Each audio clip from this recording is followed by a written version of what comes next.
Welcome back to another video on Chessbase 16. This video here is going to be about how to create a personal database. First thing you want to do is go up here to File, go to New, and create a database. So you give the database a name. So I'll just say Cats and Papa YouTube Database 2. All right, and then I'm going to hit Create New. Now we go ahead to this database and click it. As we see, there's no games in this database. And if we go ahead and double click it, you can see that there's no games. You actually say no games found. So I'm going to close that. Now there's multiple ways to do this, but this is by far, I think, the most instructive way to go about doing this. So go to Board, click Board. Now under Board here, there's a tab called Reference.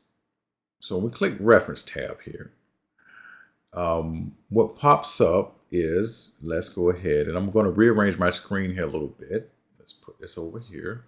I just like my screen like this a little bit right here, so that way I have a bit clearer picture of what I'm doing here. Just going to resize my screen just a bit here, and let's make it this size here. So there we have it. So what you see on the screen here is just what's being played. As you can see, the green arrows are indicating if something is hot, like in terms of, or how, for example, if you have the 4 arrows, probably has a very big uptick in its play. Just an arrowhead meaning that it's probably an uptick, and then no arrowhead means that it's probably just pretty much the same. It shows you who's been playing it, and if you scroll over, frequent players and that sort of, the best players and frequent players. Down here you have the variations, and below that, it just gives you top variations. Popularity, which you'll see comes useful, and end games, which also is useful. All right, so over here you're going to have the live database. So that's going to show you, let's go ahead and connect here. This is going to show you in real time what the live book is, displaying as moves that people are playing. To the right over here, this is going to be your reference database. And you look up here at the top, my reference database is Mega Database 2022. And below that is just what I like to call this an analysis or a satellite screen. So for example, if you click a game here, you can scroll through this game without affecting your board over here to the left that you may be actually searching for. So now how this works is very clever. When you make a move, it begins to whittle down the database, because again, if this is Mega Database 2022, it has over 9 million games. So we want to explore the opening that Wanda Liang played against Fabiano Caruana in the United States Championship. So let's go ahead and play those moves. And as we see, when we make these moves, the database size changes. So as we see, we keep playing. Okay, this is all normal stuff. Okay, knight takes.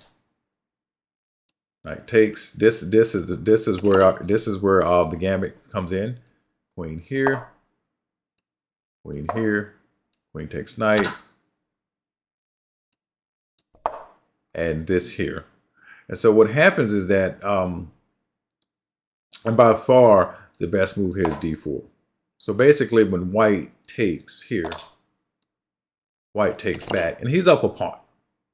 However, I mean, it's a playable gambit, and you might want to explore it. So that's why we're going to explore it here today. So now what we want to do is just take a look at, what else some popular moves. At move 7 for black, we see several popular moves, and depending on what you want to play, you can play, well, any of these moves. And if you go down to variations, they show you some variations, some in black, some in red, some in green, assuming green is probably the best ones. Popularity, it really showed you the popularity of how this has been played. And as we can see, there has been an uptick in this opening in the live database, and that could be due to all the very high level blitz and rapid tournaments that's taking place throughout the world as a result of the pandemic. Now, this is an interesting tab. If you go to end games, you can see that you know, these are the 3 top endgames: rook versus rook, bishop versus knight, and bishop versus bishop. Now, why this is interesting is, say if you want to prepare an opening, you might want to study the top 3 endgames you may go into, so you will be prepared for that. I'm an endgame player. I love playing endgame, so this is kind of my thing. So, and I think as time go on, just my one quick philosophical take is that openings are becoming increasingly more important at lower levels, because you may hear, you know, some of the sage advice is not to study openings too much when you're young. It's more tactics and strategy. But I think nowadays it's much more easier for people to study openings. You know, for example, I routinely play online, and a lot of times I play lower rated players, and they play 10, 12 moves perfectly according to book. And that's because there's so many different ways now to study openings. So I think that kind of just giving your opening repertoire a little polish will really net you some rating points. So now on to our main goal here, and that is to create a database of this opening, starting from this position here. As you can see, all of these games right here started in this position here. So what we're going to do is, we can even refine this further, but this is just this. We're just going to go ahead and use this for the example. So I just click any one game over here and hit Control A to copy, to highlight all of these games, and then go down here to the bottom where you see copy. Click copy. Now we're going to go back to the main screen, and we're going to open our database. As we can see, there's no games found, but however, we hit paste, it's now going to pop up copy to 546 games from Mega Database 2022 to Cats and Papa YouTube Database 2, and our answer is going to be yes. And there you have it. Just like that, we have a database now just dedicated to this opening.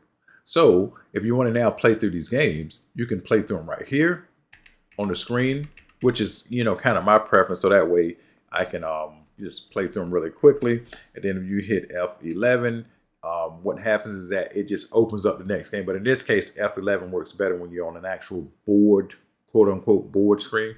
So let's just go through here.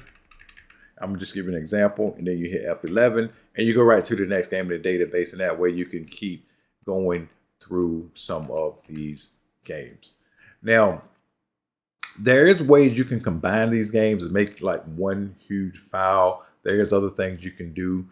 That's going to be for another video, but in this video here, I just wanted to explore the reference tab and show you how to create a personal database in Chessbase 16.